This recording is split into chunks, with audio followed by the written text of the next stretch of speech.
Gundam.tk presents High Grade AGE-1 Titus. Hey again everybody, it's Robert1224, 2Rs2Bs from YouTube and Gundam.tk, and you've seen the plates and you've seen all the individual parts which are looking pretty sharp, but let's check it out now in mobile suit mode. It's the High Grade AGE-1 Titus.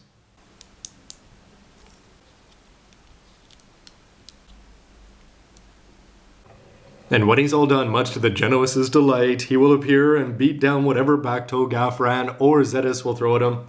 Yes, it's the Titus, and I just gotta say, first impression, fantastic. Look at all the color variations you're getting on such a small kit.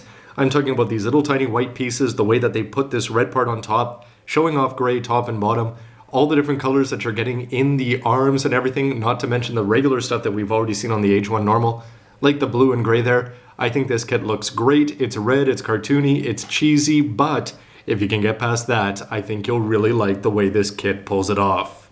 In terms of mobility, you're able to move the upper body pretty much unconstrained because yes, this front skirt will come up so the leg can come off.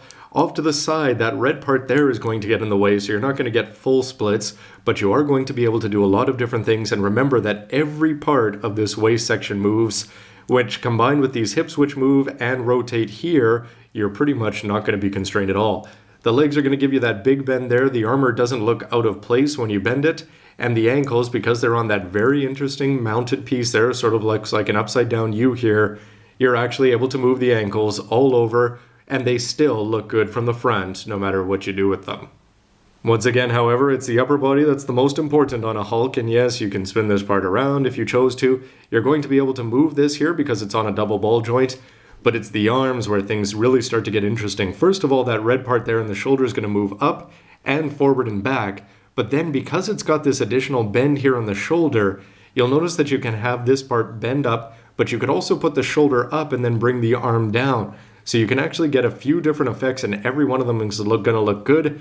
The arm can go all the way around if you want to wind up a haymaker. Down here, this part is going to rotate very well, and you've got the bend, not quite a 180, but then again, it's going to bump into that massive shoulder.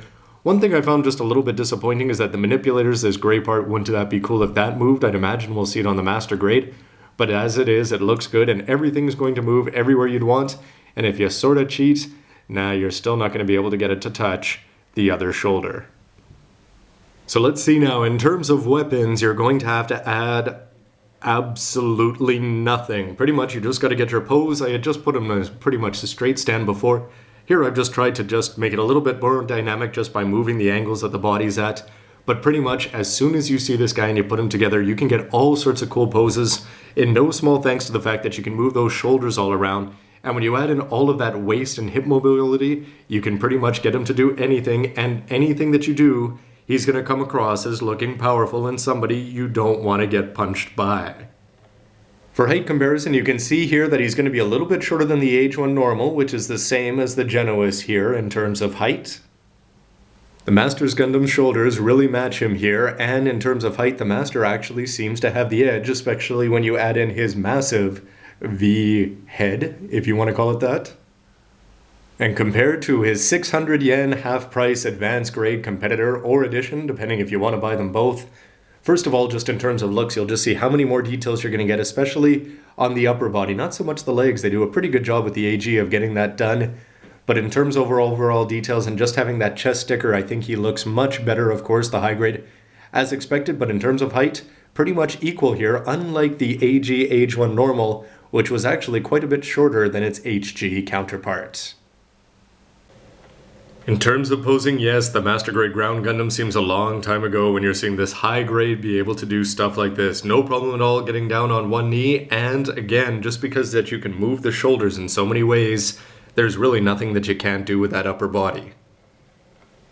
Because you can bring one of the arms up like this, but you can also have it in the all the way down position, but also bring that up ever so slightly and then bring it down there, which still keeps everything in tight, not to mention the fact that you can open it up.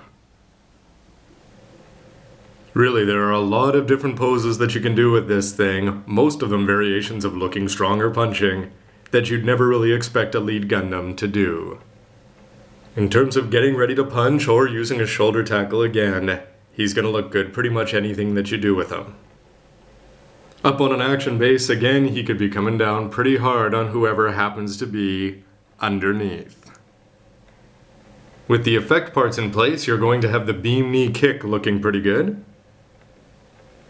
I never would have thought that something like a punching effect part could make a kit look so much more dynamic than it would be without it though.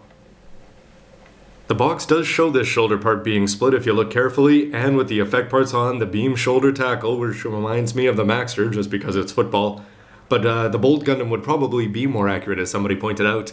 And yes, instead of looking down the barrel of a beam rifle, he's looking down the barrel of his angry shoulder with pink parts coming out and into a Bacto's chest. Or if one's not enough for you, how about a double lariat? Finally, if you thought the full armor Unicorn Gundam was ridiculous just because it slapped a whole bunch of weapons all over the place, well, how about instead of weapons, you just slap on effect parts? And as the Titus holds the title belt over his head, stay tuned for my final part where I'll have my verdict, all the good and bad about this high-grade AGE-1 Titus in one place. Why don't you let me know what you think of the mobile suit effect parts and everything else you've seen with a comment down below. Always great to hear from you, and please don't forget to comment, like, and subscribe if you want to see lots more videos. See everybody, thanks for watching.